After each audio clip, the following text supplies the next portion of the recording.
Indeed. All right. Well, we're recording then. All right. Then. And we can go ahead and do this. It begins in 3. Check volume 2, 1. Coming up on TMS, Operation Boomer operation is currently operating. Those aren't my needles. Careful what you brag about.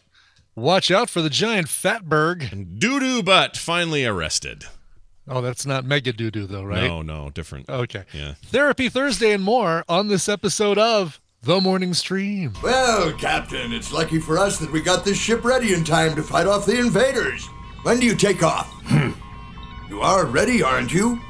Why haven't you taken off? What are you waiting for? Yes, that sounds like an excellent idea.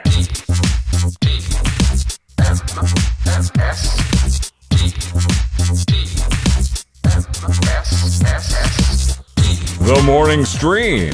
I will feast on your soul.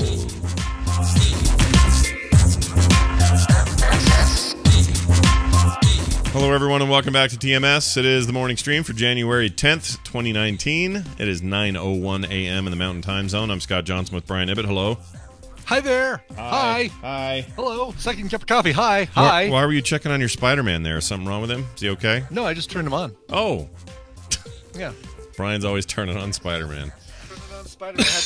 You have to press his little little spider symbol, his little chest symbol to turn him on. Oh, and his little eyes do the little blinky winky deal. They do, yeah. They look around. Well, I don't know about looking around, but they do kind of That's great. blink and stuff. I have him completely muted because Oh, we make sounds too? it makes sound. What does he He'll talk, and it's like, hey, should we go fight some crime today? Oh, that kind of stuff. Yeah, so I turned him the hell off, but I do like the lights, and I like the Is the vocalization good? Like, is it? Yeah. Is it Yeah. anyone It famous? sounds like just the, some kid. No, it's some kid, but it sounds like one of the cartoon iterations of Spider-Man, like the 90s cartoon iteration of Spider-Man. All right, it's not a bad time to be had in there. I don't know if he really is. I don't think it's the same actor, but certainly sounds like it. You know, sounds like the Peter Parker that we all know and love. Good. Youthful photographer for the Daily Bugle newspaper. Yeah, that's the one we want. Where are my photos? That's right. I hate Spider-Man. Yeah, exactly. Are you surprised there was no J. Jonah Jameson representation in the Spider-Verse thing? There's probably no room for it. No, I don't feel like we need it. You know, I mean, it's like saying, are you surprised in that Batman movie they didn't have his parents get killed? Oh, wait, that's never happened in any Batman movie where they didn't have his parents get killed. Yeah. Let's think about that. I take that back. No, the Schumacher films didn't have it, and I think, Batman... Did they reference it though? Because I feel like in Batman Forever there was some kind of flashback scene. There was a flashback scene, yes. Yeah, I think they can't help themselves. I think that's just the rule, and it's really annoying because you don't need it. You freaking don't need it. We know the origin. We get it. We got it. Go be like this TV series in the '60s. You don't have to show your parents getting killed every episode. Just have. Well, what I love, I love the fact that the thing that we're complaining about the most with Batman, they did in excess, not the band, but in excess in Into the Spider-Verse. Like, we got Spider-Man's origin 6 times over, more or less, like different versions of it. And I loved every second of it. I loved the way they presented it. Like, you know, if one of the Batman movies had a comic book that went, shing, okay, let's go through this one more time. Yeah. Parents walking down the alley. What's cool, bad guy comes up. Here's what's cool about the Spider-Verse stuff. Those spiders were so super stylized, plus animation. I think you can get away with this more. Plus, they're not just assuming. They know the audience knows. And so they're presenting it in a way where we're not like, oh, what's this about with a spider? What? Like, we know. And so they present it in a way instead that's like, yeah, this is important to talk about right now because this is the reason. Like in Miles's case, he needs to get bit, or in the case of I can't remember the other deal. But and also those spiders look like they were at a Mountain Dew commercial resort with the freaking crazy bright yellow neon looking colors to their legs and stuff. Like that stuff was so badass. Yeah, it really was. Yeah, they didn't do it wrong. Some amazingly talented animator out there needs to do an Into the Spider-Verse little 2-minute segment featuring the Batman origin, saying, "All right, let's go through this one more time. Parents walking down the alley after a play.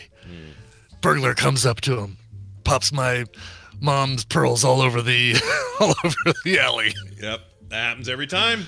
Shoots my dad. Then my mom gets up, shoots her too. Yeah, leaves me an orphan. Yeah, just decides to walk away. Sometimes he's Jack Nicholson. Sometimes he's not. Exactly. Yeah. What a. I mean, look, it's fine. I Made me talk like this for the rest of my life. Or at least his next 3 movies. In Christian Bale's case, okay. Well, I mean, I think Michael Keaton did this a little bit. I'm Batman. Like, I think they've all kind of done this. Didn't Ben Affleck kind of do the a little bit? He had he had a modulator on, which I kind of like the idea of there being some technology involved in changing your voice, because you're Batman. You got all this tech on you. Why not have a little voice modulator that makes your voice low? And that's kind of cool. In fact, it's the only thing I actually like about these new Snyderverse things. Like, well, it's one of the things I think that the Green Arrow or the Arrow TV show did really well, is that Oliver Queen has like a little voice modulator, so that people don't recognize his voice and say, "Wait a minute, aren't you the mayor? You sound just like the mayor, and you say stuff just like the mayor." Yeah, they've been doing it for years with the Mission Impossible things. They get the little attachment to their throat and they but then they also have the and I've got a completely different facial shape that this mask was hiding. That got better over the years. The first one looked pretty CG, but who was it? It was John Voight. Was your first time you ever saw that? So it was this big, stretchy, ugly John Voight face getting ripped off. Right. Or maybe it was... Oh, no, that's what it was. Ethan was in the John Voight. Yeah, that was it. Doesn't matter. The important thing is, Batman, stop showing us your intro. Spider-Man, you still have some wiggle room. You're fine. And also, Spider-Man isn't inherently tragic. And if you just keep showing the inherently tragic over and over and over, it quits having its impact. It starts to just be like, okay, we get it. His parents were shot in the alley. What we should do is the one time we find out, go, his parents were shot in an alley. No wonder he's so jacked up. And that's it. Instead, you got just this ad nauseum. Now, Spider-Man's case... Yeah, it's not a big deal. It's just a spider. Nobody dies. You just get bit by a spider. I mean, the tragedy has been Uncle Ben dying. Yeah, but they have not mashed that into our faces.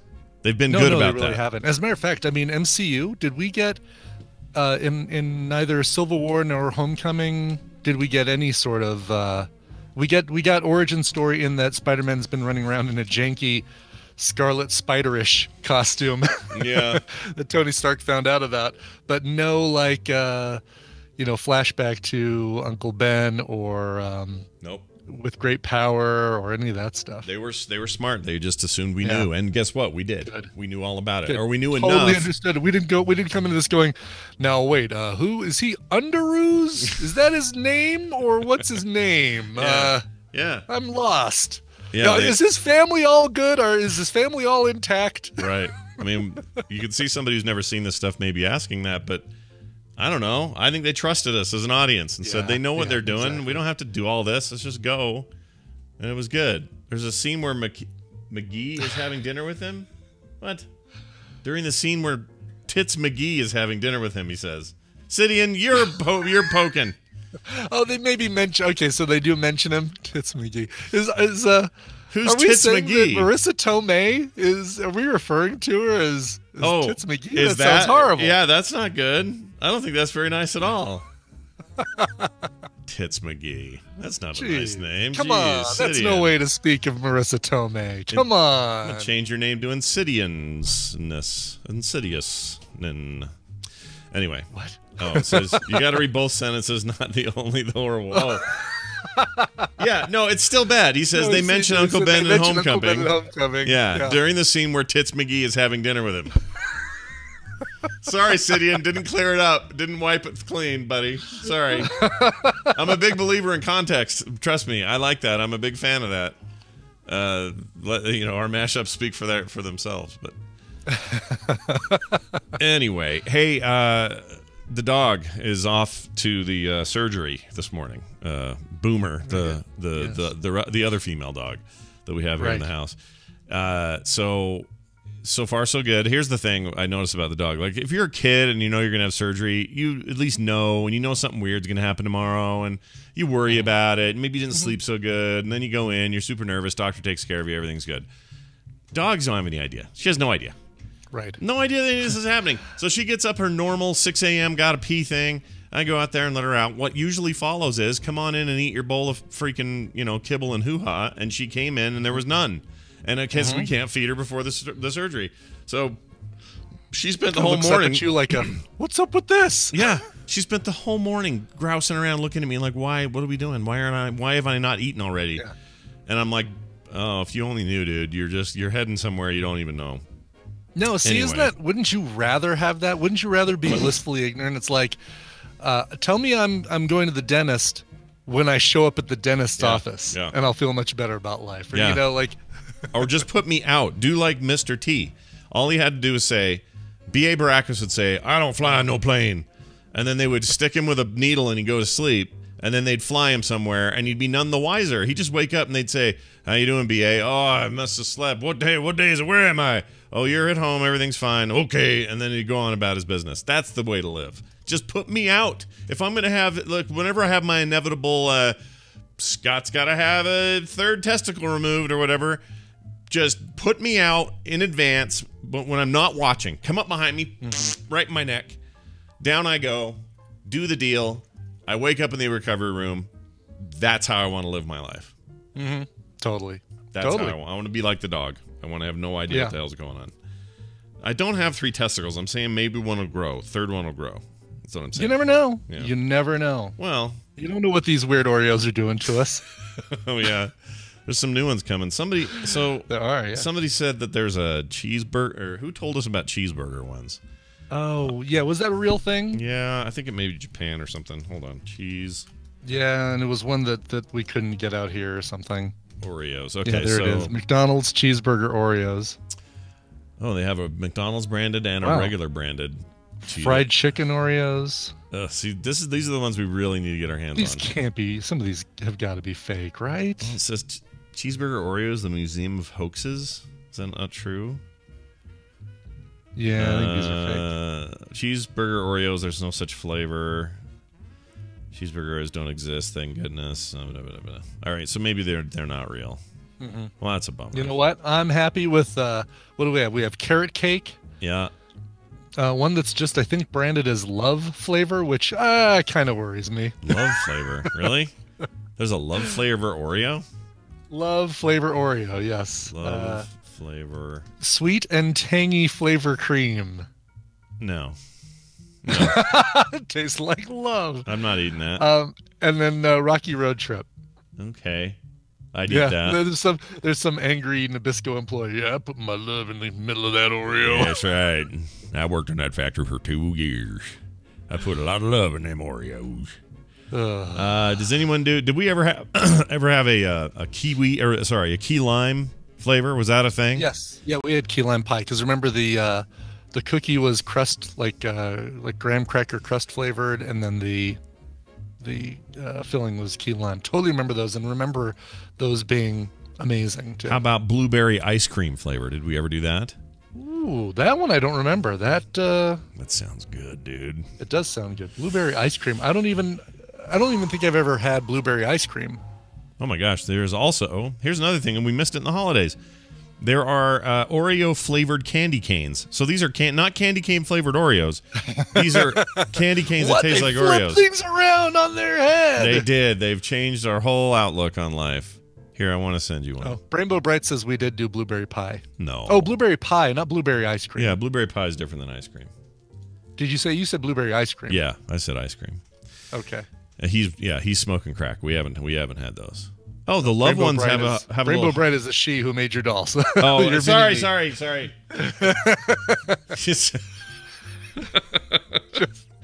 about that sentence. Think about that sentence for a second. Rainbow Bright is a she, and she made you dolls. Like, that is a weird thing to say to somebody. Isn't that a little weird? It's a little weird. They have churros. Okay, all I'm saying is it's been a while, and let's hurry up and get these coming. So, all right. And Oreo. So wait. TVZ Gone says Oreos churros are amazing. So again, this is a churros that's flavored like Oreos as opposed to Oreo churros. Oh. Like churros that are flavored like Oreos. Oreo churros. Okay, we're going to find out. Oh, you're absolutely right. These are... Oh, weird. These are very odd. They look like... I don't know what those look like. I don't know. I'm not going to get churros in a box. I'm sorry. If I'm going to get a churro... Yeah? I'm going to a sporting event, and I'm going to stand in line in front of the guy, with a repurposed popcorn machine with a glass box that's heated with a bunch of these churros hanging in there, and I'm going to have one of those. How do you feel about the?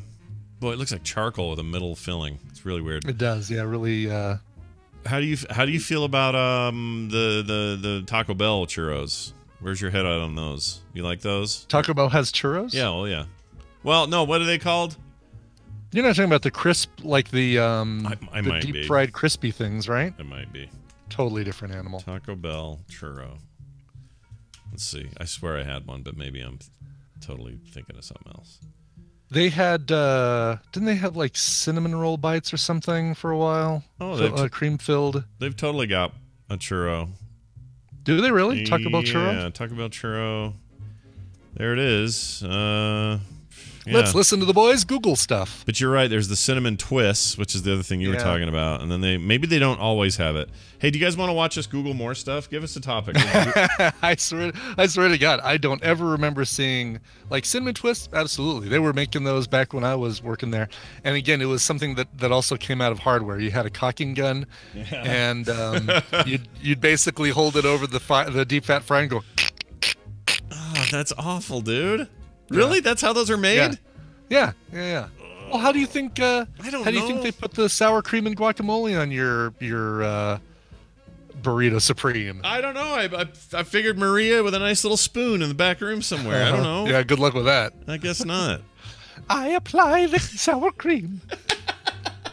What's your job here, Maria? I put sour cream on churro and churrito. Exactly. So okay, fine. Look, I don't want to know any more about how Taco Bell does things.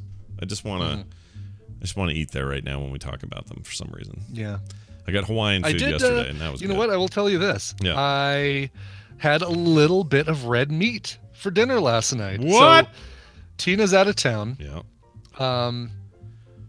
I decided to pop up to the casinos. We have Central City up here in outside of Denver, which is casino town, and I get mailers all the time from the casinos up there saying, "Hey, Brian, come use your $25 in free play." Blah blah blah. Yeah. Which is, I mean, obviously you get it by playing their games. Yeah. So it's not like it's free play, but it's $25 free with no strings attached. You just have to go up and play it. Right. And it disappears if you don't use it. It goes away. So I'm like, you know what? I'm going to drive up there. I'm going to do that. I'm going to get some crab, some shrimp, and some salad, and call it a night. So I popped up there. What's it called? The casino? The one I went to is called the Grand Z. Grand Z. Okay. The Grand Z. And I got a little bit of FOMO, Scott. A little bit of FOMO happening. Casino FOMO. Now padding for the Rangers. Casino FOMO. Yeah. Went up. This was not with my free play. I decided to plop $50 onto a craps table and just see how it goes. Went through it like no time at all. Right, like 5 rolls or something. It was gone. Ooh, what was that? Yeah, I tried to go to the website that has this casino on it, and it instead sent me down this path of, you've just won a bunch of free money, and then I click that, and then it takes me to a freaking roulette table, and then it's all jacked up, like all hacked and goofy. So sorry. Yeah, I don't like their website. That was an awful I haven't checked out their website. But anyway, so walked away from the craps table. I swear to God, I'm not even 20 feet away, walking away, and the next person's rolling, and they're apparently on fire, like apparently hitting every number and making money. The whole table's going, yeah!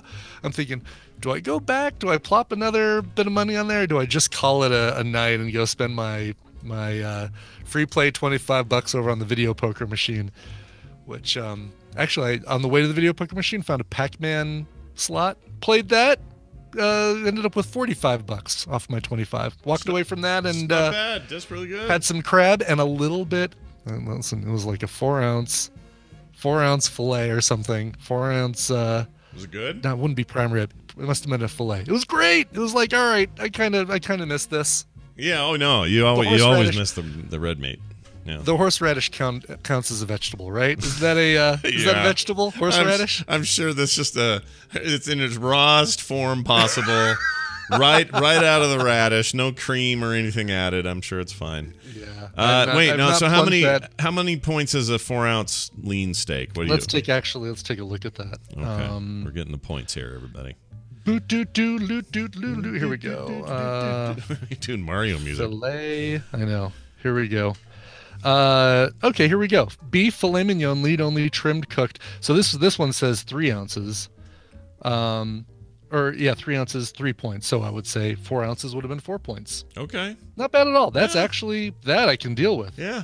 You can do that probably a little more often than you do. You don't have to go crazy or anything, but Yeah. Béarnaise sauce, by the way, that throws another 6 points. That's like a 6 points total on there. So those come from real bears, or where's that come from? Yes, it comes from real bears and their nays. What is a Béarnaise sauce? I don't even know what that is. Béarnaise sauce? See, I should know this. It's I'm thinking of hollandaise, but it's like a. Is it more of a gravy sort of thing? Oh, it is kind of a gravy. It is like a hollandaise. Yeah, it's one of the mother sauces of French cuisine. Egg yolks and butter with vinegar. Oh, yeah, look at that stuff. Okay, I've had that. That's good. Yeah, I've had that on a thing before. I don't remember what I had it on, but I had it on something. Clarified butter emulsified in egg yolks and white wine vinegar and flavored with herbs. I think you learned about clarified butter from Kim during a Skim episode, didn't you? Yeah, we did. We talked about what it takes to clarify your butter. And why you would do that. It was clarified to you. It was clarified to me. It was much more Scott's clear. butter knowledge was clarified. Yeah. Indeed. So anyway, I don't know how we got there from the dog, but here's the important thing. Oh, yeah, right. She's totally going to be fine. Oh, by the way, someone in the chat or somebody on Twitter, somebody had this idea to hook one of my security cameras up in the bedroom. Now, don't get weird, everybody, before I finish. I'm telling you, okay? Don't get weird. But we're going to hook a security camera up in the bedroom temporarily. Let Scott finish in the bedroom, please. Yes, before please you let me make your finish comments. in there. So I'm going to put it there, and I'm going to film I'm going to do my own sleep study, my own initial sleep study. Oh. And I'm going to film what sort of wacko activity happens in the night so I can figure out, maybe some of this, whatever's going on. So I'm going to try it tonight. There was a great documentary about somebody who did this. I think it was called Paranormal Activity. So I'm really curious to see how well this goes for you. I'm excited to see the results. It does kind of freak me out because it has night vision and everything. It's a little bit weird. Kind of freaks me out. So we'll see. We're talking later on Skim today. Kim and I will discuss it, whether I'm really going to do this or not. So set up a GoPro in time-lapse mode. Ugh, I don't know about that. I need something that will because this thing will not record unless there's movement. So what I want is really? 2 o'clock in the morning, suddenly I start thrashing around, it'll record all of that. And then when I get up the next day, I can go sift through those clips and go, all right, well, what do we got here? Oh my gosh, I got up and urinated on the tree. I don't know what I'm gonna do. So we're gonna find out. I'm curious. Yeah, maybe it'll explain the scratches and the Charlie horse. And I promise, I'll make this commitment. If I do something super weird, I will talk about it on the show. I will not hide it. Of course. I want to know, because this is an important part of the discovery. I need to know that I'm the same person sleeping as I am awake. Otherwise, everything I know is a lie. All right. Quick shout out to friend of the program, Sean Cody. Got a message from him on Twitter today. His mother passed away yesterday. 2 years, fight with cancer. And she passed away, and he just said, hey, a little shout-out would help. So, hey, that's what we do. We give shout-outs. And so, you know what, Sean? Exactly. We're with you, buddy. We hope you're feeling all right. We hope your family's okay. Sounds like you guys were all around her in the end, and that's good. All that stuff is good. As someone who's lost a parent, I totally get it, and wish you all the best. So, shout-out to Sean and his family. Yeah, we're thinking about you. Yeah. He's not in the chat, as far as I know. I don't think he's here live. He wouldn't be anyway in the wake of that. But no, exactly. Anyway, here's now a chance for us to all smile again by playing this. This is your radio newscaster with another exclusive sensational summary of world and local events. I noticed Free Hotel Room showed up in some other show I was recording. So he's really? Yeah. So he's skulking around still. He just isn't so talkative in here anymore. I don't know what's up with that. Well, no, he was here a week ago. I remember seeing Free Hotel Room, and then he disappeared, and then the other name that is totally not him, was it Dick Hertz? Dick Hertz. One? Yeah. Something like that. Dick Hertz 1 or something like that. Yeah. All of a sudden showed up, and I did the @ to see if I could do Free Hotel Room, and it didn't work. So yeah, I have a feeling he is Dick Hertz. I could be wrong. Yeah. Which is how you measure the electricity, is through the Dick Hertz. Anyway, so here's the point. Whatever. Have fun out there, Free Hotel Room. Hey, Brian, this episode of the news is brought to us by who? Whom? Brought to you by Skim. It's happening tonight at 5 p.m. Mountain Time. Go to frogpants.com/skim for all the details. Yep. S-K-I-M. I'm the S, she's the Kim. Right. And we're doing today. It's been a really challenging week, so good. I wonder what mood she'll be in. We'll see. Well, doesn't she usually, she's the one who usually kind of brings you back to reality, right? Oh, yeah. So I get roped in when you have all a the crazy time. week. Yeah. That's usually what happens. But in her case, she's just had a lot on her plate this week. We had my nephew living here all week till, I guess, their parents come home on Monday. So we still got that going on. Her mother is living sort of nearby-ish, watching other kids. And that's just kind of some of the, that's heat we don't need. Right. Just having her boy, around. this ought to be fun. Yeah. And Taylor is in the very, very final month throes of pregnancy. She's in her 9th month, so we're getting there, folks. Or it'll be 9 months in about 2-3 weeks. And so that's going on. It's just a lot going on right now. And I need a nap, honestly. You need a vent, though. It sounds like you guys need an outlet. The show's going to do that for you. Yeah, a little venti vent on the show today. Yep, very good. A venti vent is a large vent. All right, check this out. Florida man. We haven't had him in a couple of days. Good. Oh, the joyous return. All is right in the world when Florida man makes an appearance. Let it wash over you, Brian. This is a good one, too. I actually had this yesterday, and we pushed it forward. But here's the story. Florida man has syringes found in his rectum and says, they're not mine.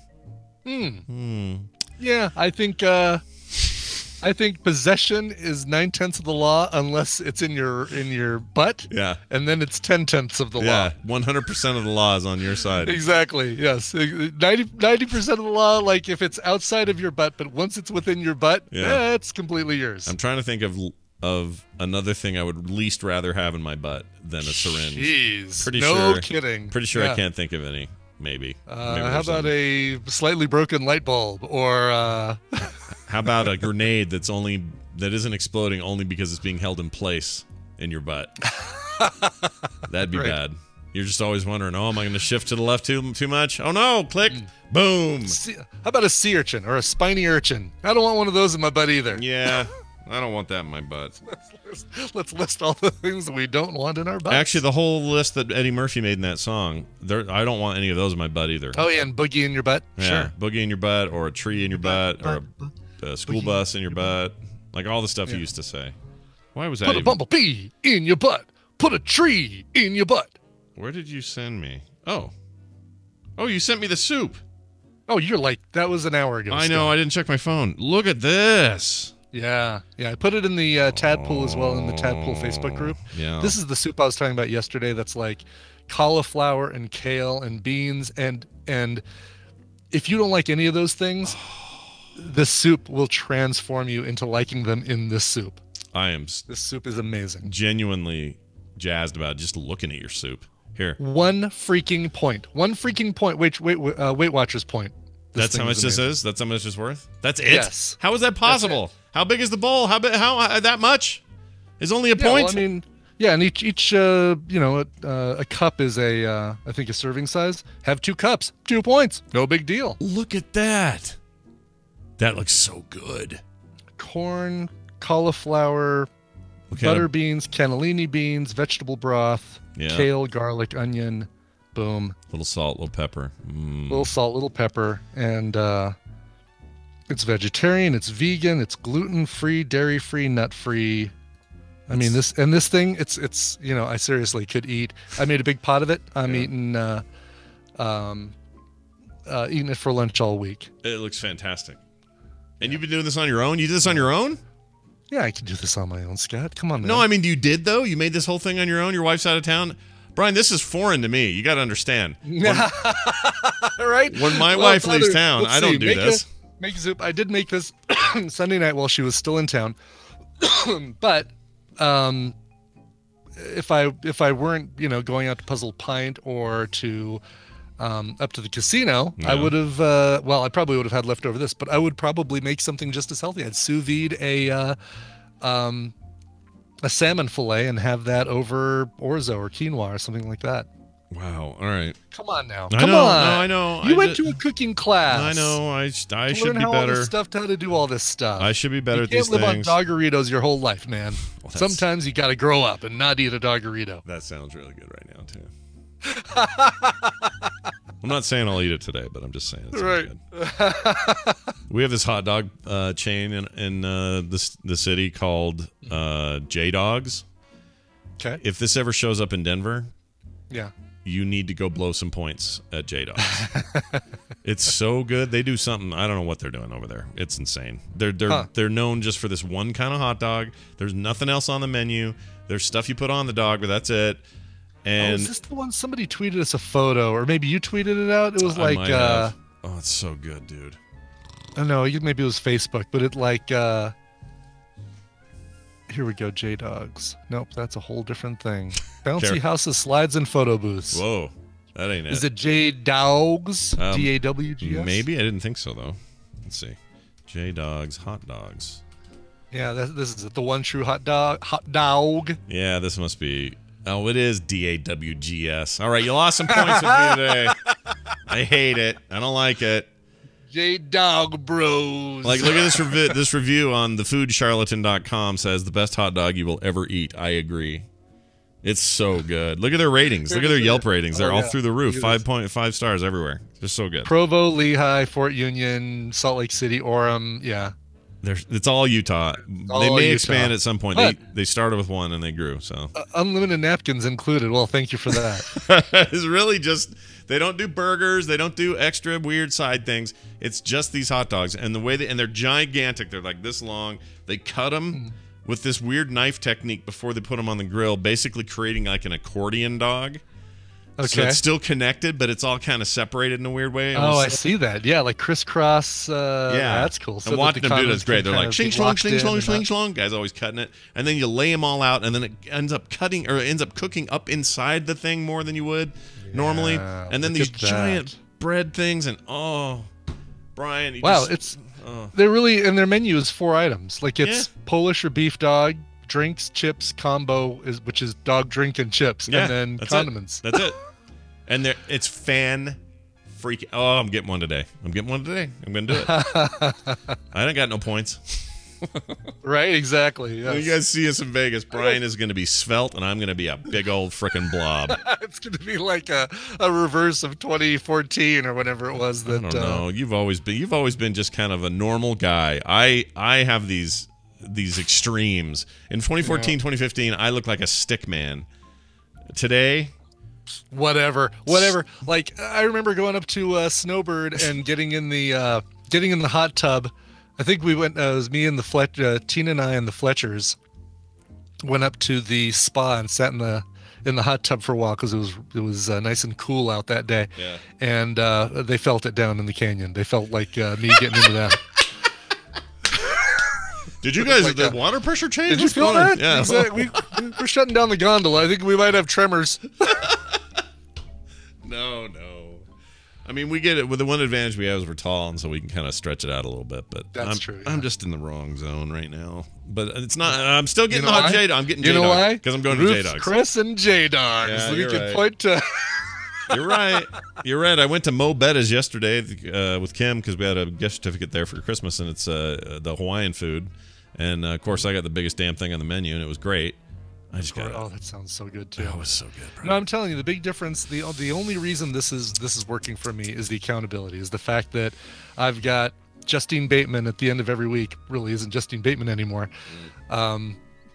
Soccer mom van lady, looking at the number, writing down what number I am when I step on that scale. If this was me saying, nope, I'm going to do it myself, I'm going to lose it and mark down everything I eat and blah blah blah, then then I know me. I'd be blowing this off. I'd be like, well, I'm up in the casino. I think I'll have the little bit of the steak and the crab, and let's finish it off with a tiramisu. And this is my problem. I'm a terrible self-disciplinarian when it comes to this sort of stuff. So we'll see how it goes. Justine Lesarge's show title: Justine Bateman at the end of every week. Silently judging Brian. Mallory. I used too many points this week. All right, so this guy, I know we've been avoiding this, but he got syringes in his bum. Wow, those needles aren't going anywhere, are they? No, not without our help. Deputies say a man had 3 syringes in his rectum while being searched in the Phineas County Jail. Pinellas. I think. Okay. Yeah. When Wesley Scott, age 40, pulled the syringes out of his bum, deputies and Scott told him they were not his, and he didn't know how they got there. Scott had been arrested on a warrant for previous drug charge. Gosh, I wonder how they got there. Deputies say he's now facing an additional charge of introducing and possessing contraband in a county detention facility. That was probably what he was doing. He was trying to smuggle them in there so that he could then give them to people on the inside. Yeah. Who are happy to inject their arms with freaking bum needles. Why would you want to do that? Well, I accidentally sat on a Walgreens, so I don't know how they ended up there. I sat on a Walgreens. How'd you get them? Well, I was sitting on a Walgreens. I sat on a Walgreens earlier. It must have been it. Oh, my gosh. I mean, I know chronic, hardcore drug addicts don't care if you've had a needle up your bum. They don't care, right? But I care. I care. I mean, there is that nice little plastic cover that goes over the needle part. Mm-hmm. That's the one thing separated. Yeah. Let's just. Oh yeah, I assume he had right. He would have to have that, or else he'd be poking himself all day, right? For sure. Yeah. Okay. All right. I hope he did. I hope that he did. It still would not be enough. No, it wouldn't. I don't get. I mean, no. I again, not an addict, so I don't know. I'm sure that somebody could fill me in and say the lengths you'd go to get your next hit or fix. Oh, by the way, any Adderall experts out there? Because the rumor is, or the talk around here is, hold on. I think that's the show title. Any Adderall experts out there? Like we go from needle syringes in his butt man to any Adderall experts? Well, it's connected because there was a thing yesterday, and again, I'm not getting political, but during Trump's waste of airtime the other night. Yeah. Yes. And literally, he said nothing new, so you can't call it anything but a waste. Those humanitarian, a crisis of the heart, whatever. A crisis of the soul. Yeah. Neither of which I possess. I don't know even what those are, but they tell me. The best people tell me. Anyway, so he's sitting there doing his schmear, and somebody notices that even though you're in a situation where there are big studio lights in there, just blaring in his eyes, that his pupils are constantly dilated, and that's why he squints so much. So there's a close-up camera of Trump's eyes, and they're both just gigantic pupils, which makes no sense. That's not normal. And so somebody has suggested that is one of the primary side effects of heavy Adderall use. Adderall being an ADD medication that, if taken properly, is a real help to people with chronic ADD. But if abused, can just turn you into a kind of a psycho bag. Anyway... that's the thing going around. So I'm wondering, is that horse poop or not? Because I don't know much about anything. Because it's basically speed. Adderall is speed. It's a form of speed. So it's if abused, can be abused just like speed. So is it possible that old man Orange Butt's got so much Adderall in his system that his pupils are literally like pushing out on the outside of his eyes because he's just going like this, going, crisis of the soul. What does that say? He is awfully squinty, and it just emphasizes the white rings around his eyes in the sea of orange. Yeah, but John and can't even imagine him having ADD because it just seems like. Oh, by the way, any Adderall experts out there? Well, and it's supposed to make you feel super empowered all the time and energized, and just like you don't need to sleep as much. And I don't know, that all sounds like it fits. I'm just saying, it does. We might have a Adderall addicted president of the United States of America. Moving on.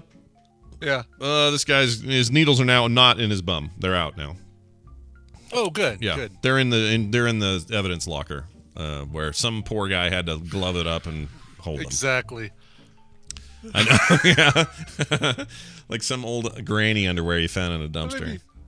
I don't know. I mean, again, haven't thought about this, but if I had to put three syringes up my butt, you know what I'd use? What? I'd use one of those, those plastic cases. Again, you can get these at Walgreens that you put your toothbrush in for travel. Oh, like right. If you, those plastic things, that's what I'd put it in. Yeah. I mean, I think I would. Not that I've given this any thought, but if I was going to jail and I had to smuggle something in there. Well, let's do a thing here. Let's do a hypothetical for the hypodermic. Oh, okay. All right. A hypodermical question. You're going to prison. Sure. You've got to get those needles in there because on the outside, mob boss McGee has told you, hey, listen here, see, if you don't get these in there, see, we're going to kill you and your family, see, right? Somebody tells you that. Okay. So you jam. So your job is to get them, to smuggle them in, and all you can do is have them somewhere in or on your person. Is that your only option, or would you come up with something else? Technically, I don't even think that's an option because they're going to get in there with the rubber glove and check anyway. Yeah. I mean, there's really, why even do it then? Like, what's the why? You're just going to get caught no matter what, right? Yeah. I don't think there's. I think you've got to get to the inside and then get stuff smuggled to you via the like the food trays or some other way to get it in there. But right. Yeah, you're not taking it in there with you because they check you. Yeah. I'm just curious. I've seen enough HBO series to know what goes on there. Yeah, I've seen Oz. I've seen enough Oz episodes to know 60 Days In or whatever that TV show was, that A&E TV show with the people who went into jail. Oh, right. I don't think I saw that. I knew of it. Reality show.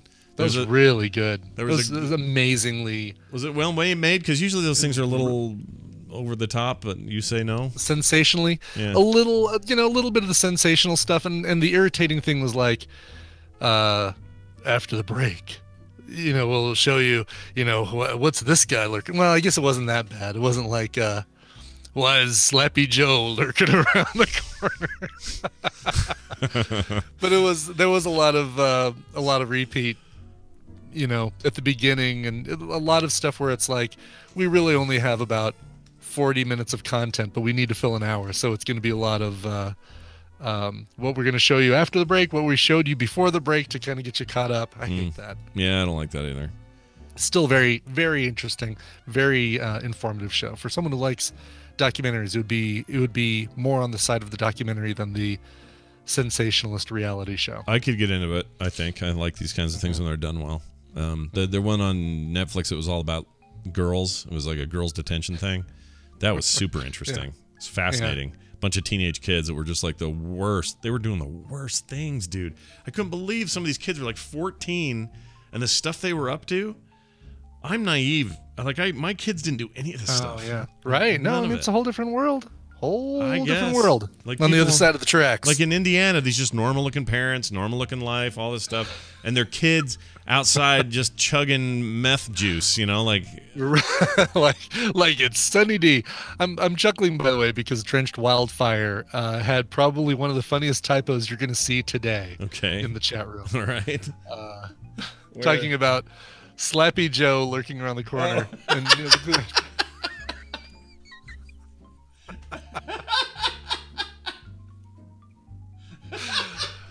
yeah, such is a hard word to spell. It's a hard one to get out there. Slappy Joe is such a dick, but you didn't spell such, did you? Nope.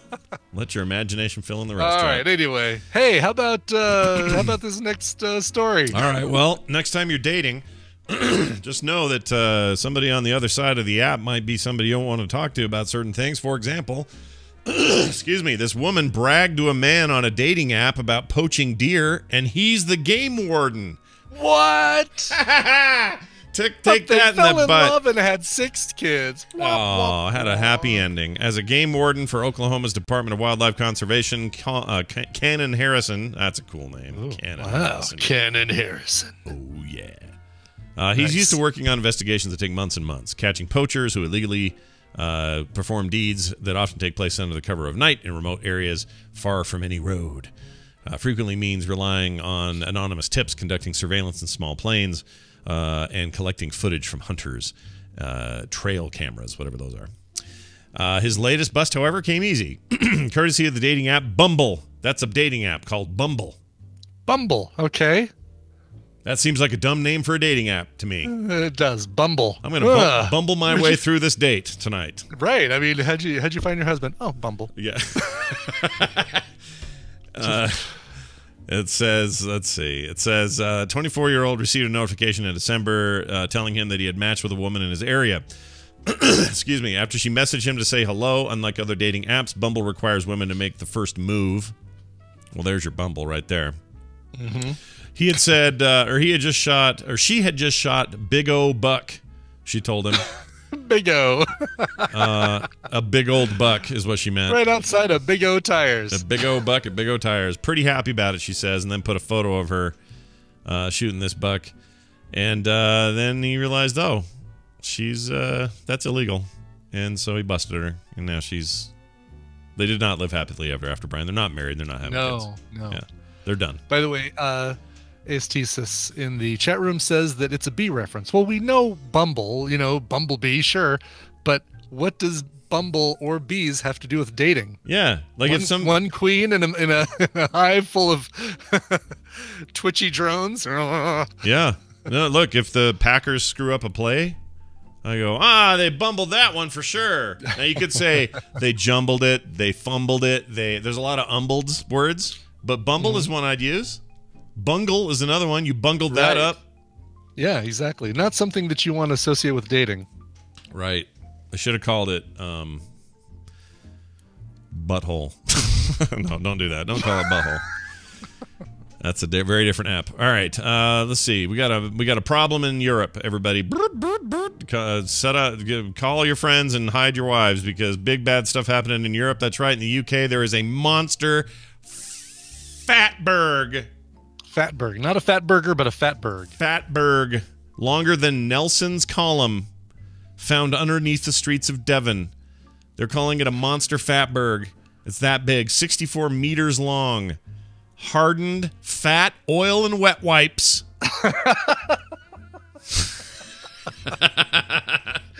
Fat, oil, and wet wipes. Like, what a... Yeah.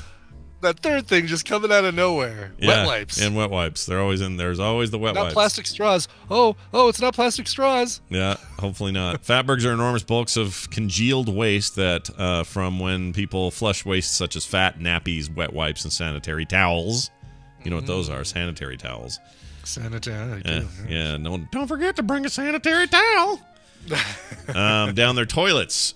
Southwest Water, which is the name of the water concern there, has said that... Did I call it a concern? The concern, wow. I've never called anything a concern before. All of a sudden, you're the short that appears before Monty Python's Meaning of Life. Mm-hmm. Yeah, here in the local energy concern. Like, I've never said that. That's really weird that I said that. Right. I've said I have concerns or this concerns me. Well, sure, I've done that. Sure. Well, that's weird. Anyway. It's from Flushable Wipes, says Bagheera. Yeah, those wet wipes that, right? Oh, Bagheera, you seem very familiar with this. What's going on? Making his own Fatberg. One wipe Charlies. Are they really some one wipe Charlies that have ended up down the loo. Where have I heard that? Oh, I've heard it on a podcast before. One wipe Charlies probably are real. from someone who's sponsored by, which one is it? Oh, it's Dollar Shave Club. Right. Yeah, that's what it. Oh, I know what it was. I was listening to Bill Burr's podcast, and he goes off on these one wipe Charlies and laughs about it. That's what it is. One wipe Charlies. Enjoy the soft, clean. Charlies. It says here, enjoy the soft, clean, manly way to wipe. Sure. Butt wipes made for men, flushable and biodegradable, soothing, calming. Not in the UK, they're not. No, soothing, calming, and refreshing. Gentle peppermint scent. When are you holding it up here? Minty tingle lets you know you're clean. Number one way to clean up after number two, it says. Again, minty. How do you know it's minty? Yep, there you go. Full service. Treat your bum with the respect it deserves. Civilized and dignified. You're a gentleman. Be gentle. Clean those butt syringes with a one-wipe Charlie. That's right. Speed and precision. Exact the bad guy quickly. Get back to the base. Wow. Yeah. It sounds like you've changed websites all of a sudden. No, I'm on the same one. Oh, look at these reviews. One Wipe Charlie's from Emily. Well, that's a lady, not a man. Sure. Anyway, she says One Wipe Charlie's loved these. They really did help and were a great price. Okay, how about this one? Gateway drug for wipes from Brant. I cannot overstate how great these are. My biggest complaint with them is that after trying them, you will end up buying the travel wipes as well. You become addicted to wiping your butt! Minty flavor, a little too strong. Yeah. 1-star review. Oh, here's a... Oh, they're not afraid to put low reviews on here. Okay, here's one. What's one of the low reviews? Packing waste wipes. This is from Frank. This is what Frank says. They are packed way too tight, and it's really hard to grab just one. It's not too hard to figure out the slot needs to be wider. Duh. Hello. Hello. You know, wider slot. Great product, poor packaging. Actually, all of the negatives are about the bad packaging. Interesting. Well, good. Anyway. No complaints about the minty tingle or the fresh scent. Nope, those are all good. Good. Very good. Yeah. I don't want to be anywhere close to wherever I would know the scent. I don't want to be anywhere near that. Right, exactly. Anyway, so this thing's real bad. It's Hey, did you sit on a Walgreens? Okay, so check this thing out. This thing is longer than 4 double-decker buses. That's how big this Fatberg is. They're not kidding. It's not just like, oh, it's the size of a bathtub or something. No. Like gigantic, enormous blockage. Let's hear it for sky.com, news.sky.com, for using the most British things they could find to compare the size. It's longer than Nelson's column. Longer than Imagine if 4 double-decker buses. If the Queen walked outside and boarded a ship, perhaps a giant... Yeah, they're I don't know why they're into that. It's almost as long as Stonehenge. It is the largest discovery in our service history and will take the sewer team around 8 weeks to dissect this monster in exceptionally challenging work conditions. I can only freaking imagine. They got to go down there and they got to like dig through this thing. Oh my gosh. If you keep just one New Year's resolution this year, let it be this. Do not pour fats, oils, or grease down the drain or flush wet wipes down the loo. There's that loo mention. Keep an empty Campbell's soup can to dump your oil and your melted fat from the things you're cooking into. Let that harden in the fridge and then throw in the trash. Yeah, we do that already because we were burned so bad in our last house with that. We had that weird sump pump thing that would always explode and we'd have to deal with it. So I feel for these guys. He also goes on to say, put your pipes on a diet and don't feed the Fatberg. There you go.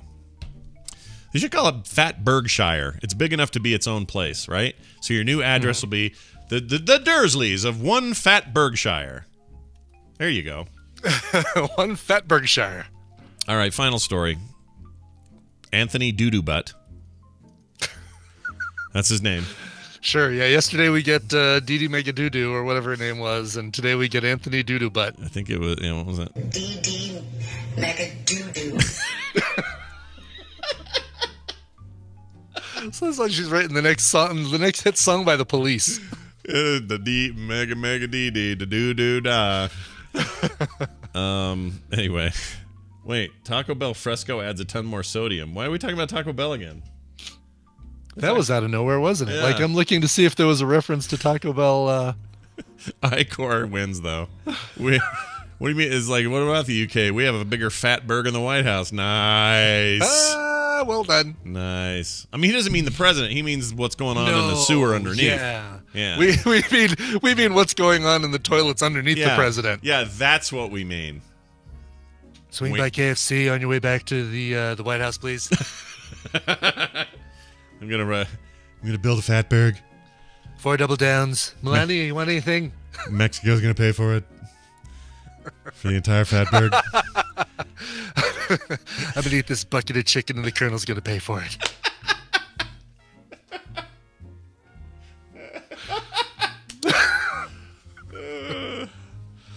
All right, sorry, everyone. I know we have some people who love him, and now they're going to email me and be mad. Whatever. You know what? I respect. Everybody has an opinion. I don't respect some of them though. Some of them can bite me. Anyway, Anthony Doo-Doo Butt Ward was arrested following a road rage-style shooting in a joint effort between the Baltimore Police Department and the Southwestern Regional Police Department of New York City, Pennsylvania, and the U.S. Marshals. I don't care. Wow. A man identified as Anthony Doo-Doo Butt Ward was arrested in connection with a shooting that stemmed from a local road rage accident. The police said around 5:30 p.m. on October 30th, officers responded to a disturbance, a reported shooting, where officers found a 20-year-old man suffering from gunshot wounds. He was taken to a hospital and was in stable condition. He's been released and fine since. Baltimore police say a preliminary investigation shows the shooting stemmed from an accident that happened up the road, and determined that Doo-Doo Butt Ward, age 21, was the suspect. Nowhere in this article do they answer the one question that I want. I know. That I want answers to. Why is he called Doo-Doo Butt? Yeah. Just one question that I have, and nowhere. Poor reporting, WBAL TV. Yeah, they don't. They don't say. Yeah. That's your headline is all we get? Doo-Doo Butt? That's it? Then you're not going to tell us how he's a doo-doo butt. All right. You be you. You be you. That might help to explain the road rage. Yeah. I'm just saying. Yeah, just barely. I don't know why. Yeah, what a weird article. Yeah. I mean, maybe they're just straight up just saying this is the guy's name, and they're not, they're not like us. Yeah, but I mean, if you're gonna put in quotation marks his nickname, you better explain why he's got that nickname, or just call him Anthony Ward. In which case, it's just a boring article about a guy who got angry and had road rage deal. Oh, he's been arrested now. Did you look up Anthony Doo-Doo Butt Ward? I did. There's an update. Beep, beep, beep, beep, beep. It says here, let's see. Ward is now in Pennsylvania waiting extradition to Baltimore. There's no pictures of Doo-Doo Butt. I think I figured out a way to have the guys in prison leave me alone. I'm going to give myself a nickname. It's Doo-Doo Butt. What do you think? What do you think, Shay? Doo-Doo Butt, Shay? Doo-Doo Jokes and Brian today on the show. What does this have to do with Allen Iverson? For some reason, this search is coming up with Allen Iverson. NBA GOAT and Players Tribune article? What? He's smoking one of those big-ass Mike cigars, and he just looks at me. What is this?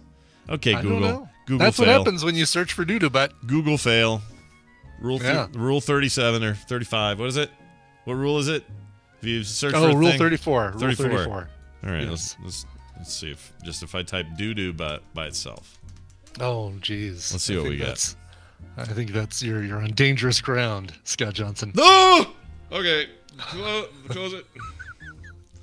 Holy Moses. Right. Are you playing Resident Evil some more? Hold on. What was that? Did you see that clip I put up yesterday? Yes. Oh, it made me go down in there. I had to reach down in there to get the thing. I couldn't do anything else. And not only that, here's what makes it worse. I had to reach into that toilet, that overflowing toilet, to pull out an object, and the object is an eye thing. Popping up out of the toilet, yeah. It was an eye thing. Like a... Oh, like something you put up to your face? Like what do you call it? A telescope. Like that. Yeah, okay.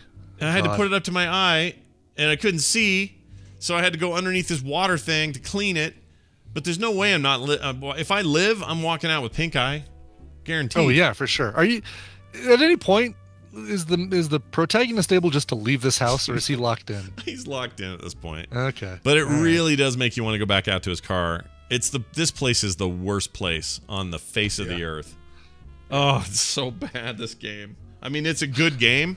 It's a really well-made game. And they deserve huge credit for pulling this off. But my gosh, they make me do some stuff in there that just...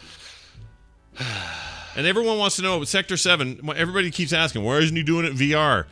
Gosh, I wonder why I'm not doing it in VR. Let me think about that for a second. Let me just roll that around in my mind and see if I can come up with an answer for you. Because I'm not insane. I'm not going to do that. I have Resident Evil 7 and I have PSVR, You can't do it, dude. You could try it, but you're gonna. If you do, you stream that, dude. You stream it, because I want to see you do that. Oh, I could stream it, couldn't I? Because I could. I've got the. I've got this business now. This is on sale, so I picked one of these up so I could do Switch games. Yeah. I want to do a little stream called great. Brian. Yeah, those are awesome. I want to do a couple streams called Brian is bad at video games. Yeah. I like it. where I play that Mario Rabbids thing that I picked up for cheap, and Persona 5 I want to do in here. Maybe I do the PSVR Resident Evil. Except you're already doing Resident Evil. I don't want to. No, that's fine. You're not cutting step on your Resident Evil toes. That's total. No. Look, you playing that with a headset on would be a riot. I would watch your stream.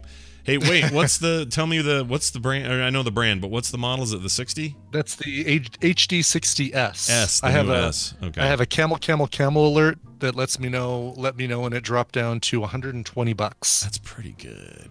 Yeah. I have one of those, but it's just the 60, not the S, and I don't know what the difference is. Mm-hmm. They both do 60 frames per second. the difference is S. I guess you're right. All right, well, here's the big difference. We're going to take a break. PS4 Remote Play app? So I could do this without having to plug the... Oh, I wonder if I could do it, though, with PSVR. No. Like, have the PS4 Remote Play. No, that will not do that, no. I'd actually have to plug all that stuff in over here to make it work. Correct. Otherwise, you're just playing the Vita in bed. All right. It'll still be scary, but... I'll do it. We're going to take a break. When we come back, Wendy will be here. We have a very specific topic today because I saw something this week that I thought was interesting, and so we're going to talk about that. And we'll see if it leads to maybe a call or two. I don't know. We'll see. But that's coming up here in a second. Therapy Thursdays with Wendy. Before that, though, a break, a song, and Brian explaining what it is. That's right. All right. This is bear with me and listen through this. At least give it a couple minutes. This song. I fell in love with this thing about 2 minutes in. The first part of the song is like, okay, I kind of like this. This has kind of got a groove to it. But it was like 2 minutes in, I'm like, oh, all right. The synthesized harmony on this thing, so freaking amazing. Wheaton, Illinois brings us a performer who goes by the name Andmo, A-N-D-M-O, and both an artist, visual artist, as well as a musician. You find some stuff on YouTube, some videos that he's done, combining the two. Really, really talented. But it's this song right here that is just... That I knew I had to play, and I knew I had to preface it by saying, if you don't think this is your thing, give it a little bit of time, and it may turn into your thing. All right? Let's try that. All right. He studied music arranging and composition for a while at Berklee College of Music, and keyboard is his main instrument. Again, the performer is Andmo. The song is called Crease on the Skyline. We'll be right back. Look, Bud, what's the idea? I live in a shack in Potter's Field. My wife ran away 3 years ago and took the kid, and I ain't never seen you before in my life, see? We'll keelhaul them all. Explio out.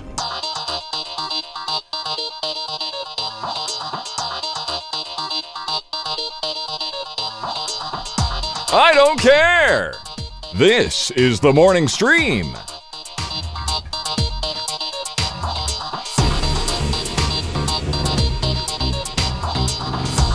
All right, we're back, everybody. I'm all choked up today. I don't know why. Yeah. Oh, so here's the difference between the HD60 and the HD60S. Big thanks to John Florida 1968. And this is why I'm so glad I picked this one up, because with the Switch, I don't want to have an external monitor that I play on. I want to play using the game view on screen with no latency. And because this thing uses USB 3, there's no latency. So as I hit a button, I see that button, that the actions of that button in the Elgato game.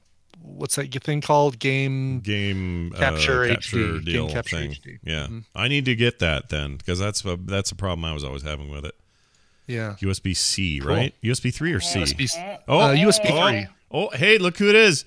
It's Wendy. Okay. Don't want to interrupt. No, you're fine. I didn't know you'd answered yet. How are you? What's going on? Good. Yeah? My Discord just said they weren't detecting my mic, so I was like, it's because you didn't say anything yet. Yeah, that's true. Oh, is that why? Yeah. Like, it thinks it's like, wait a minute, we're not hearing anything. They assume everybody talks right away, I guess. Hey, it's my sister Wendy, a professional in the area of psychology. She is the real deal. She helps people with real problems. Comes on the show on Thursdays, and then sheds additional light to you absolutely for free. Why she does that, we don't know. But because she's nice. She's really nice. And, but we're glad she does. Yeah. Just helping out. Been here, longest segment of the show. Been here since week 1. So put that in your pipe and smoke it.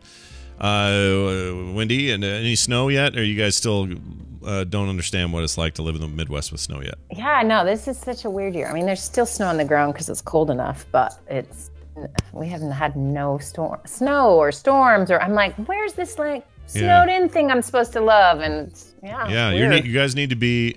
You need sooner or later. You're gonna look like Fargo up there. And it's going to be just miles around. You're going to be like Mr. Lundegaard trying to scrape the ice off your window. It's going to be rough. Actually, I have lived in a number of places, and people say the exact same thing everywhere I move. Yeah. This is a weird year. Yeah. It's 100% of the time. Isn't and that it's weird? true. We go to Sweden, it's the weirdest year they've ever had. We leave Sweden, it's the hottest year they've ever had. We move here, they're like, just the weirdest year. I'm like, I know. Maybe you guys are global warming. You and Adam and the family. I think it's us.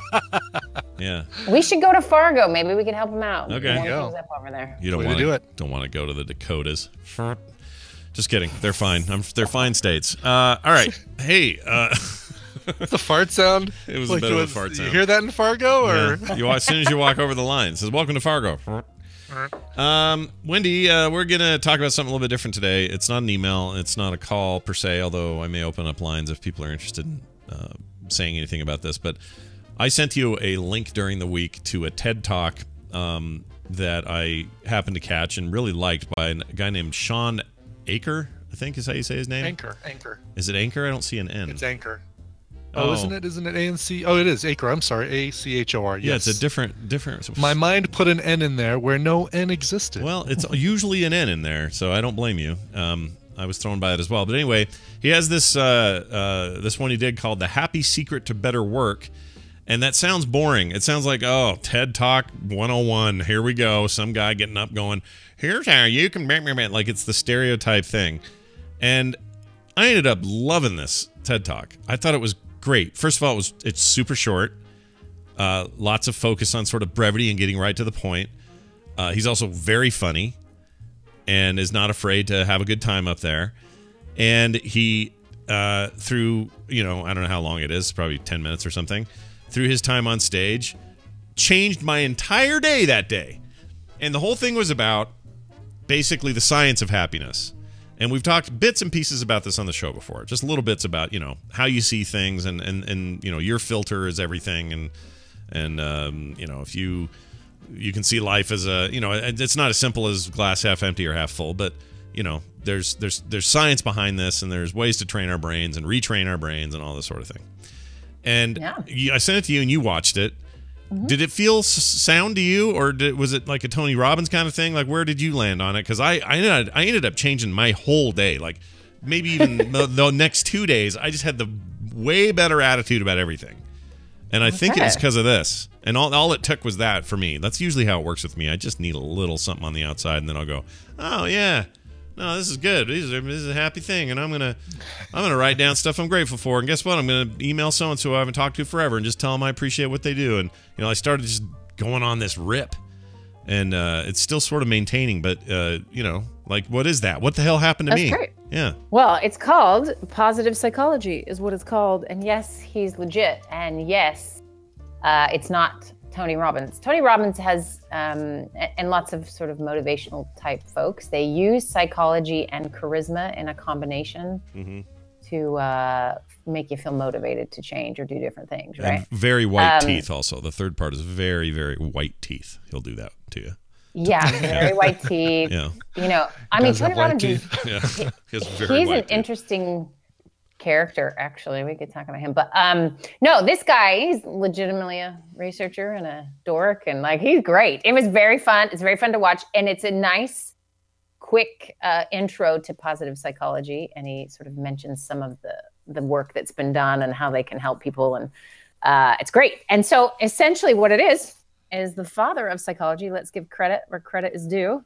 His name is Martin Seligman, well known in the psychological world. And, a way to think about it, okay, everyone think of your industry, whatever it might be, whoever's listening, think of your industry and then think of who is the mother, because that's a thing, or father of your industry, like maybe the first person who kind of formed it or whatever. That's this guy in positive psychology, and he's still alive. And that's a thing we don't often get, right? Like, I mean, there's definitely theories and angles in psychology that are, you know, there are living people studying it and writing about it. I'm not saying that doesn't exist, but like, you know, we think of Freud and Adler and Jung. I mean, those guys are dead and they were the beginning. We can kind of point to.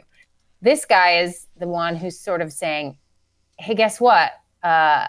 If we teach people how to thrive and not just, we don't see it as a disease model, which ultimately psychology and, you know, all the sciences that sort of work to help those who struggle with their mental well-being has everything to do with utilizing the disease model. It's, you know, an offshoot of the medical-based model. All the original everybody were psychiatrists. They were doctors who, you know, were trained in the disease model, and that's how they work with patients, right? Right. And Seligman comes along and just says, you know, I think there's a different way to see this, which is there are certain things that people do to thrive. And what are those? Why aren't we studying those and handing those out? Like that should be the thing that we're talking about rather than treating the disease. And that's essentially what this guy's talking about. And so what you got a dose of, Scott, was, first of all, his presentation was great and he's funny and he's quick. And he quickly just sort of shows you like, hey, there's a way to see things very differently, even though the story could be seen in another way. Right. He gives a great example. I'll just tell one part of it. Obviously, I'm sure people will go listen to it, but he talks about this college campus wellness week. And they were like, okay, well, on Monday, we're going to have an eating disorders clinic. And on Tuesday, we're going to have a how to manage your stress. And on Thursday, we're going to have violence and response to violence, you know. And the guy's like, oh, you guys aren't having a wellness week. You're having it's a terrible life week, you know, like it's all the things to be scared of and that are bad and wrong. And there's a place for the disease model. You can't just cheer somebody up who is, you know, has schizophrenia. This is not, you know, it doesn't cover everything and is not effective with everything, but it didn't exist before. And I think partly because the norm walked around fine. And then those who were quote unquote diseased were treated as such. I mean, we have a long history of some really wacky treatment. And, you know, now we think of it as abusive and horrifying. But at the time, I think a lot of people were just trying to help those who were suffering. So there's place for disease model and there's definitely place for positive psychology. So I think it just, you caught the gist of it and it's awesome. I don't know if I just needed it that day or what the dealio was, but it hit me like a truck. And I just thought of like all the stuff I had to do that day and the stuff I had to interact with, things I had to get done. I just thought of it differently. And that I think was the point of it, is to, I mean, it sounds trite to say, think different. I mean, my gosh, it was an Apple slogan for years. Like this idea of thinking different is easy to brush off and say, whatever, go, you know, look at yourself in the mirror and do positive affirmations. Ha ha ha, ho ho ho. But there's something else going on here with him. And I couldn't put my finger on it. One of the things I really liked that he did is he immediately threw up a chart. And it looked like he was going to talk about this data. Yeah. And the data showed it starts really low, the little red dots, and then they go up and this huge arc. And it looks like the growth and success of something. Didn't know what, but oh yeah. And then one little dot kind of off on its own somewhere. And then he proceeded to tell everybody in really great language. That's why I think people need to listen to it and not just hear us talk about it. But he describes this data. In fact, here it is, chat room. He's looking at it right now, or you can see it in my video. But anyway, he's talking about this data, and he says it's just bull crap. There's nothing here. I don't have any. There's no data, but it made you all think a certain way. It all made you all feel a certain way, like this. And I went, he's right. Every time I see something like this, I go, oh yes, it's higher, it's lower, oh negative, positive, rare, like, and then goes on to talk about how we can escape seeing that stuff as, you know, just manipulating us to feel a certain way or whatever. Right. Well, and his overarching point is that dot might be you, and you will be thrown out of the data because you're an outlier. And the point is, positive psychology, one of its goals is to find out who is that dot? That person's above the curve. They're doing really well. Why? And what we have done is it's kind of the averaging of folks. That's the easiest way to study stuff, right? And so they've kind of taken the what works. So I found it kind of a way to explain this. It's a little quote that's helpful. However, positive psychology is still nothing else but psychology, adopting the same scientific method. It simply studies different and often more interesting topics and asks slightly different questions, such as what works rather than what doesn't, or what is right with this person rather than what is wrong. So when you're looking at somebody who is an outlier because they're doing well, instead of eliminating them from your data set and focusing on, and not to say that's not a place for the other, but what is that guy doing that we could see if we can emulate? Like, what is it natural? Was he just born with this thing, or is this something else? And then figuring out how to sort of figure out some of that stuff and then send that out into treatment models and, sort of helping folks that way. Yeah, he's got some company called Good Think Incorporated. They do research, like you said. They also do teach stuff. I think you probably hire some of their people, for company conferences and things like that. So it's, some of that's that typical business model for getting up on a stage and motivating everybody that everybody from Covey to White Teeth uses. But it seemed like there was more to it here, and it was very interesting. One of the things that jumped out at me too was this guy grew up in Waco, Texas, which is fine. It's famous for some scary reasons, but fine. Yeah, it's fine. Fine for you. It's fine. It's just a little town, fine for 99% of. But I don't think a lot of people. History. I don't think a lot of people who grow up in Waco go, "Oh, I'm going to go to Harvard and do amazing stuff," and he did. And that, even though he barely touched on his own sort of story, you just feel like this. I don't know. And there's also this other stuff he reinforced that you talk about all the time, like exercise is more than just I want to look hot or I need to compete with my friends or whatever. It's you having a better understanding, connection, and ownership of your literal body. And he talked about that a little bit, which I thought was interesting. And I've heard you say things like that as well. So I guess I don't know why I didn't expect this. I expected just another. I like a good TED Talk. I like a guy or a gal get up there and a gal. What am I? 105? Yeah, gal. I like it. Got moxie, you see. They got moxie, a real name. When a man or woman or when a person, let's say, gets up and does a great talk like this, I always get into it and like it, and I'm impressed and whatever. And even Nick loves him. He downloads the podcast and listens to them all the time because they're just audio versions of them. And that's pretty good, I think, for an 18-year-old to find some value in that. But in my case, this one knocked my socks off. And again, like I said, it's only like, I don't know, 10 minutes, if that. And he never stops. It's just 12 and a half minutes. Yeah. So I'm going to watch this as soon as the show's over today. This looks great. Yeah. It's great. And one thing about him, so of course, what's funny is, of course, I've known about this, so this is not news to me, but it's interesting to think, oh, this would be news to someone. We have talked a little bit about this before, but I experienced some of the things that they study pretty naturally. And Scott, you and I have talked about this. Like I like the dead body that got pulled out of the river when we were kids. Mm-hmm. Like you looked and I looked away. Yep. Like some of that very fundamental, I have some of the strengths that come naturally with people who are doing well. Right. In fact, I often think, if I just tweak this a little bit and my brain didn't do this thing, I would have anxiety. Like, I don't know why I didn't get it. And all you got it. I don't know the answer, but I should study that, or this is what positive psychology is studying. Like, so when I talk to a client, it's not that I can relate completely to their feelings of, I don't have to know exactly what it feels like to have anxiety to have empathy for that. But I can channel what it's like to have your brain do a thing that helps anxiety go away. Right. Which is strange. And you don't walk around bragging about that because people think you're a weirdo, but like in general, we have, some of us kind of have this, some of us kind of don't. And that's what they're looking at. And they've found there's a couple things that really matter. One is regularly moving your body. Yeah. And I'm not using exercise on purpose because it's January and everyone is currently trying to exercise more. But if you change the wording just a little and just, you are meant to move. You are meant to not sit in a chair for longer than 45 minutes. Like, that's not how we are built.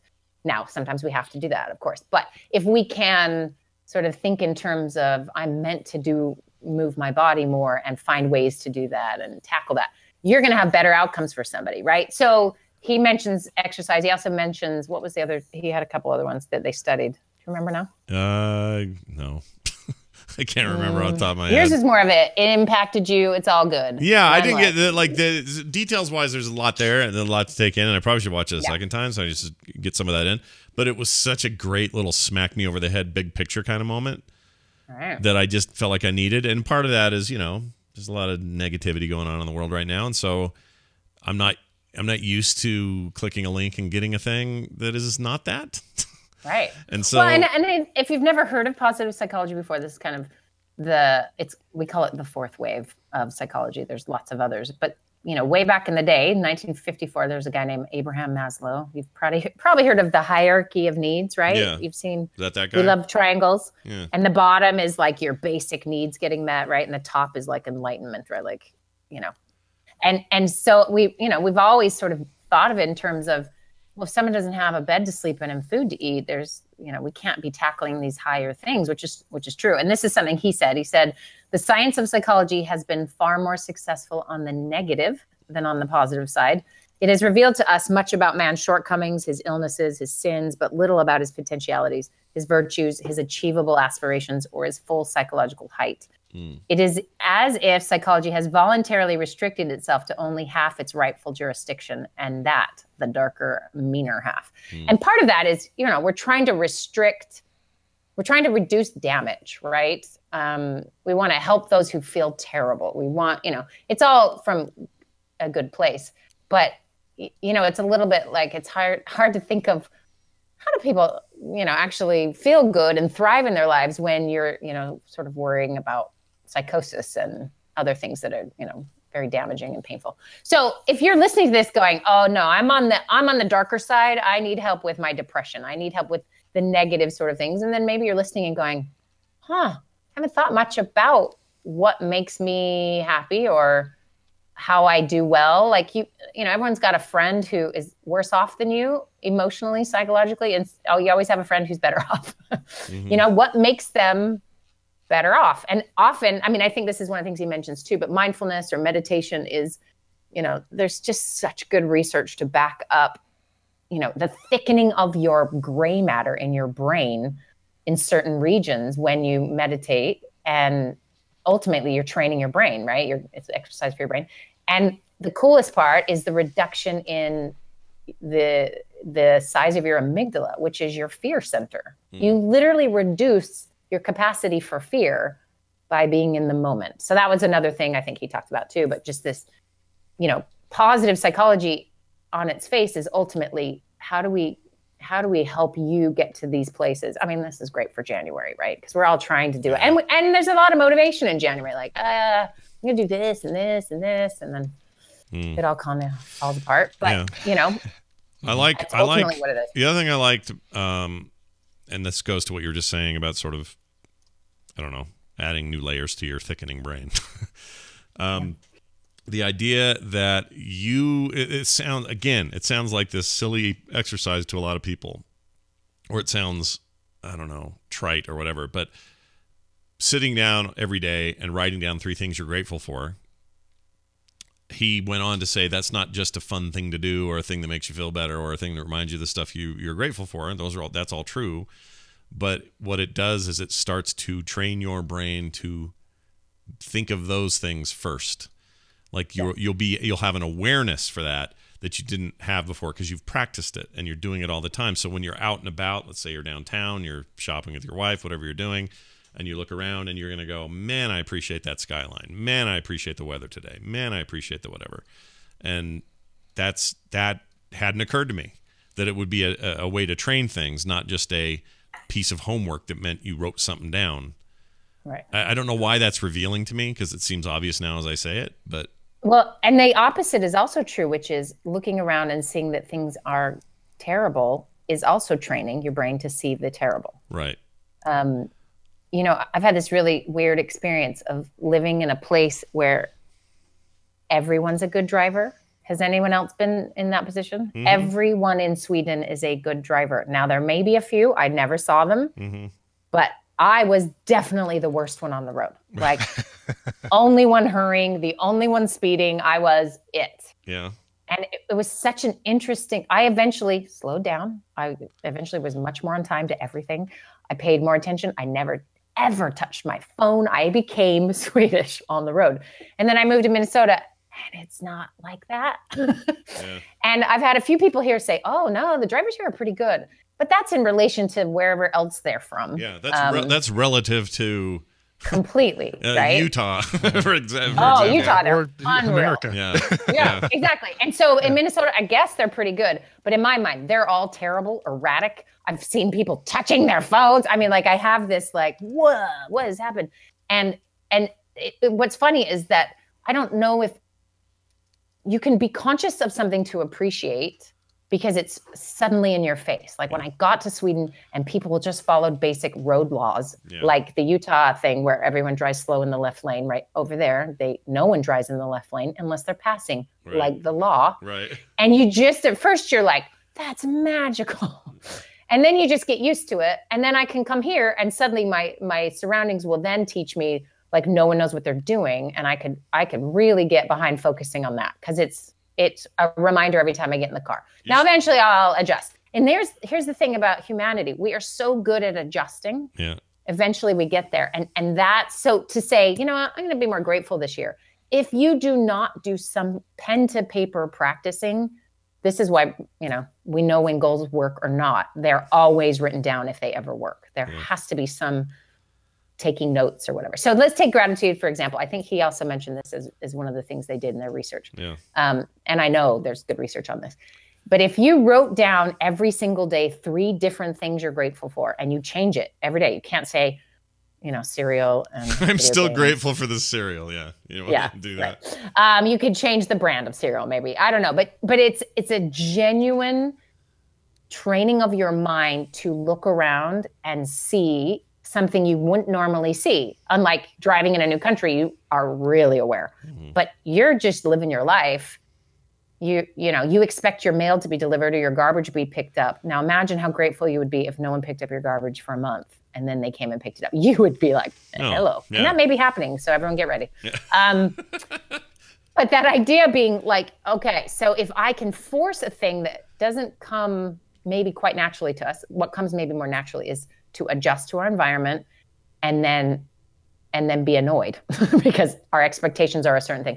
Just to look around and see what you're grateful for. I mean, there is a genuine development of like, just you're happy to be alive. There is a positive impact of this. So if you could do that for 1 month, 6 weeks, I mean, I can't remember what the study is, but it's quite a bit of time, but it's 3 things a day. You're going to see a significant difference in what your brain will then find.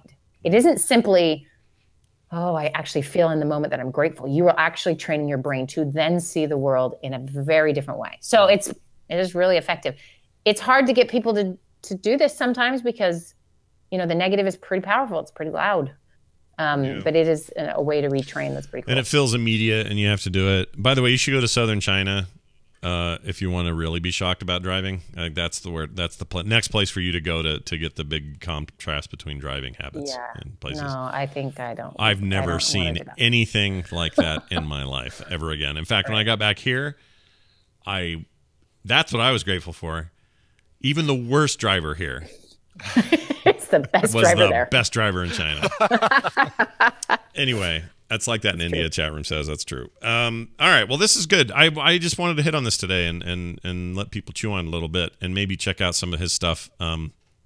He's on Twitter as well. His name's Sean Acker. I don't know how you say that name, but he's got a number of books. His wife is also a researcher. So she's pretty interesting. Worth checking out. I mean, in some ways I was like, well, is this me just shilling for a dude who wants to sell books? No, I don't think so. I think that thing was more than that. At least it was for me. It was a real eye opener. And do you know what he reminded me of? He's so fast and funny, and like my imagination is that kid never sat still in a chair. Yeah, probably. Right, and like that kind of genius that I think sometimes gets mislabeled. So the fact that he came out of Waco and was doing this is pretty cool. Like there's a bit of like, oh, I want you to win. Like I want this guy to keep going because I can see him as a kid in my mind. I don't know why that is, but there's something about him. Right. Yeah. It's a lot of fun. Yeah.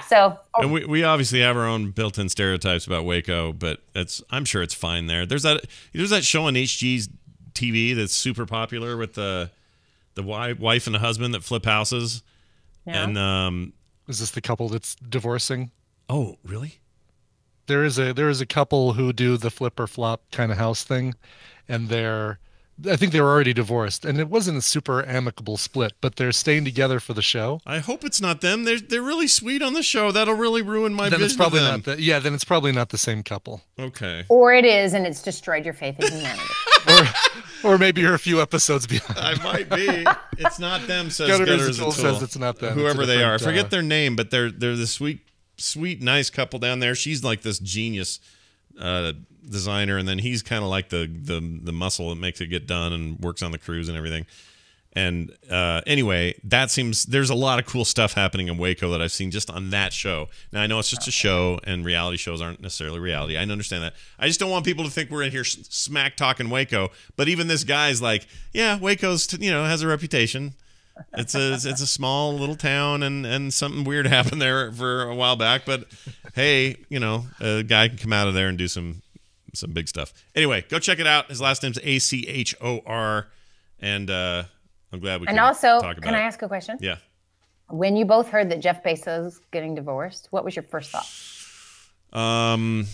If they can do it in 2 days, it'll be free.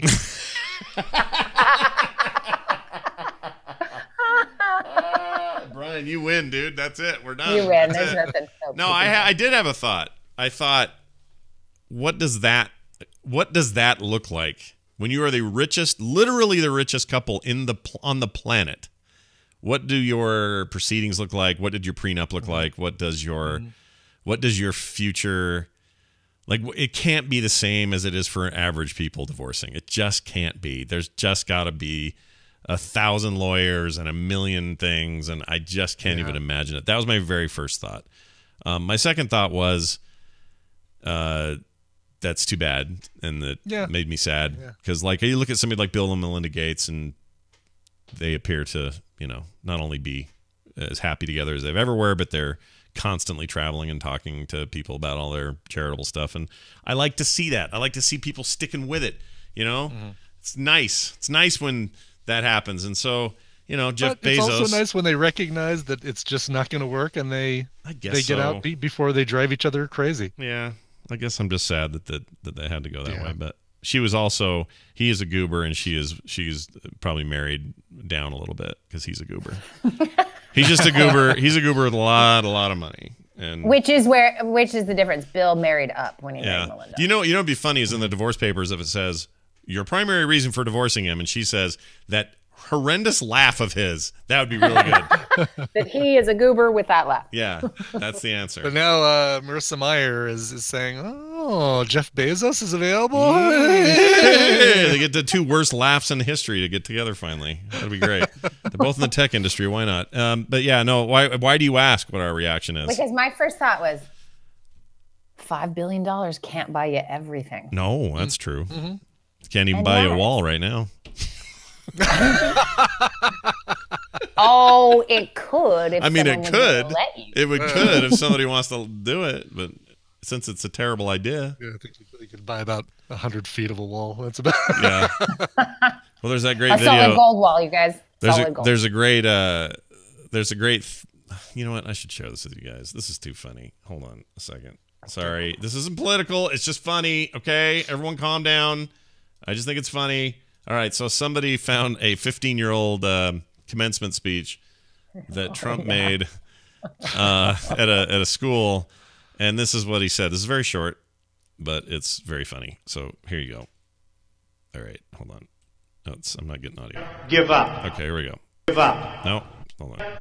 Never, ever give up. Don't give up. Don't allow it to happen.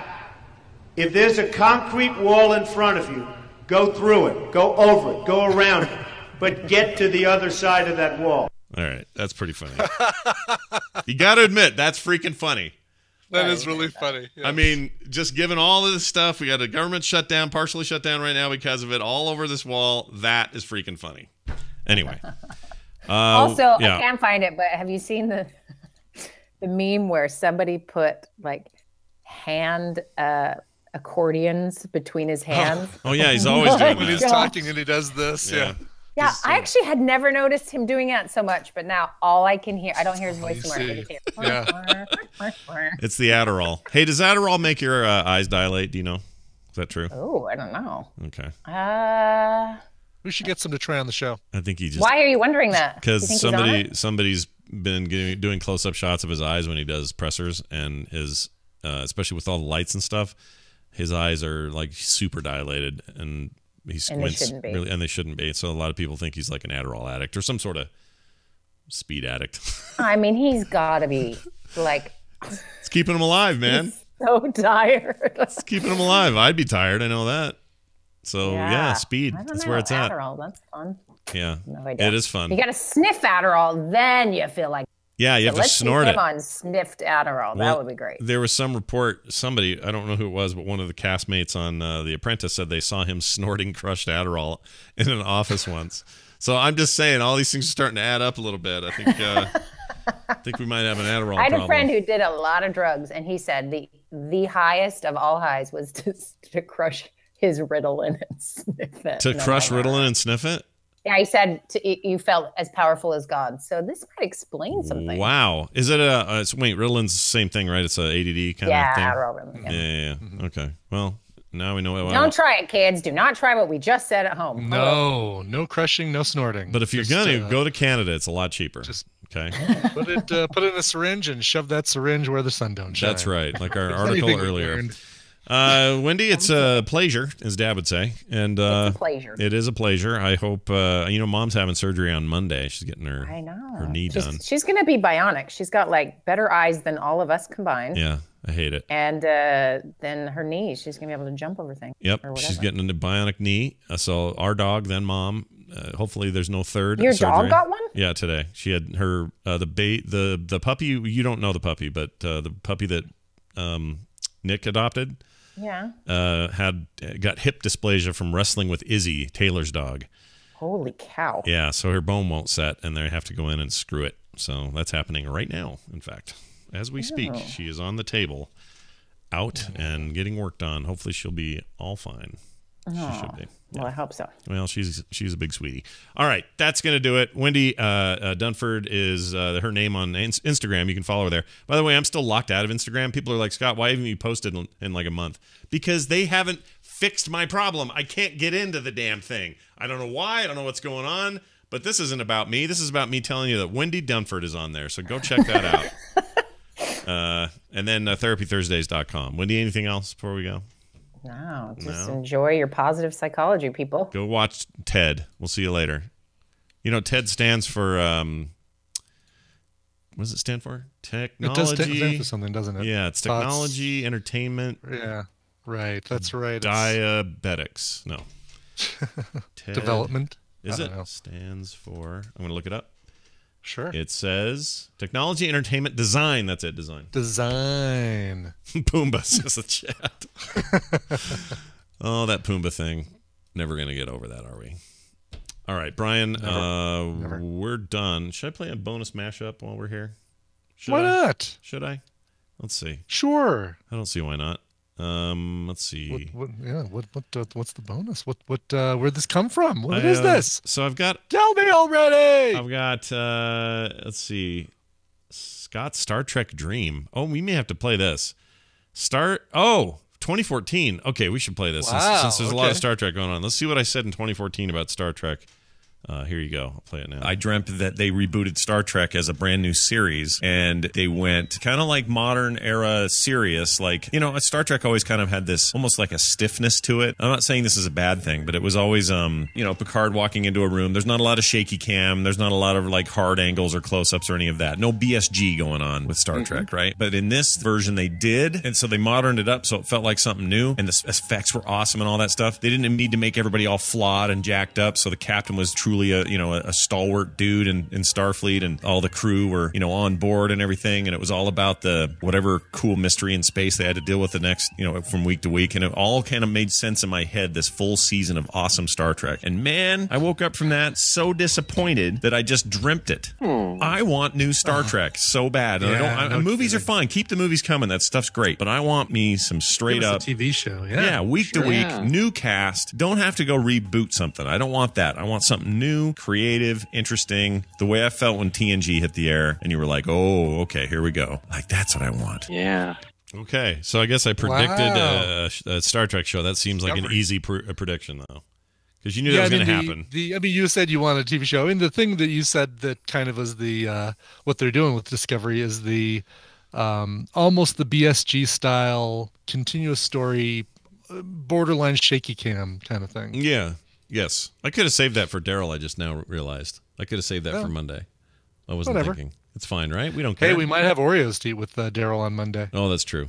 We'll worry about that then. We'll come to that creamed filling when we get to it. Sure. Creamed filling? Creamed filling, not feeling. Cream filling and the feeling it gives you. There, you've done it. We're done with the show. Thank you all for being here. We appreciate it. Don't forget, if you'd like this show, you like what we're doing, like what we're putting together, like what we're throwing down, head on over to patreon.com/TMS and throw your support behind us. It means a lot. In fact, it means everything. And you can also email us, themorningstream@gmail.com. For all else, find it at frogpants.com/TMS. All right, we're done. Let's dive into another song, if you have one, please. I do. Mrs. Taffy Guy, Lois Haley, wrote in and said, hey, yeah, Brian and Scott. I guess you could say, hey, yeah, based on the song. Yep. Exactly that one. Let's get this started so Scott can find the clip. Can I get a random jury clip? Meanwhile, I was traveling down a musical rabbit hole and found this beautiful cover of Hey Ya from Avril and the Sequoias. And I wanted to hear it. All right, give us a random jury clip. Here you go. We're going to crypto coin, goddammit. There you go. Nice. So as I mentioned, this is Hey Ya, performed by Avril and Sequoias, released as a single back in 2017, a song, of course, cover of the song by Outkast. It's lovely and bluegrassy and millennials out in a fieldy. We'll just describe it like that. It smells like avocado toast. Nice. Here is Hey Ya by Avril and the Sequoias. See you guys tomorrow for a PM edition of the show. That'll be Friday at 3:30 p.m. Mountain Time. Come on back and hear us do that. That'll be fun. I think Dan's here, so some tabletop talk. We'll also, maybe he'll have some Adderall thoughts, actually. He knows stuff. Yeah, right. He'd be able to chime in on that business. He's a pharmacologist. Pharmacist. There you go. There it is. Pharmacist. That's the word. But do that. We'll be here then. Thank you, everybody, for being here. We'll see you then. Maybe. Hold on. This show is part of the Frog Pants Network. Frog Pants Network. Get more shows like this at frogpants.com. Oh, shit.